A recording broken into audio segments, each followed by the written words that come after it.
Il y a 45 millions d'années, la région de l'Île-Adam était recouverte par une mer d'une profondeur de 30 mètres. La vie animale y était très riche. Coquilles, squelettes et carapaces s'y sont amassés sur le fond et se sont ensuite transformés en roches calcaires. C'est au XIIIe siècle que l'exploitation de la roche calcaire va vraiment débuter, et ce jusqu'au XIXe siècle. Sur plus de 10 km de galeries souterraines, ces extractions de pierres de taille de grande qualité vont permettre de construire de grands monuments dans le Val d'Oise et à Paris.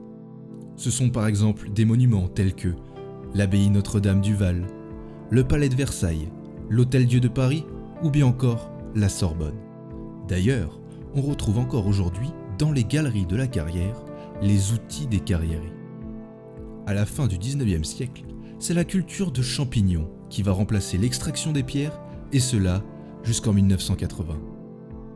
C'est en 2006 qu'un groupe de spéléologues du Val d'Oise, passionnés, a décidé de protéger ce site exceptionnel. La carrière des 15 arpents abrite notamment une rivière souterraine, dite le Vieux Moutier, qui est la seule rivière souterraine d'Île-de-France.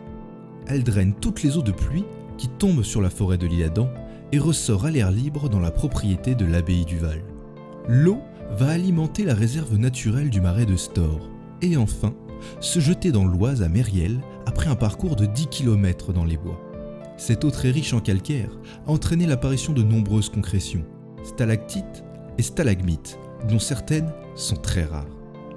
Cette carrière a aussi la particularité d'abriter non pas une, mais plusieurs espèces de chauves-souris.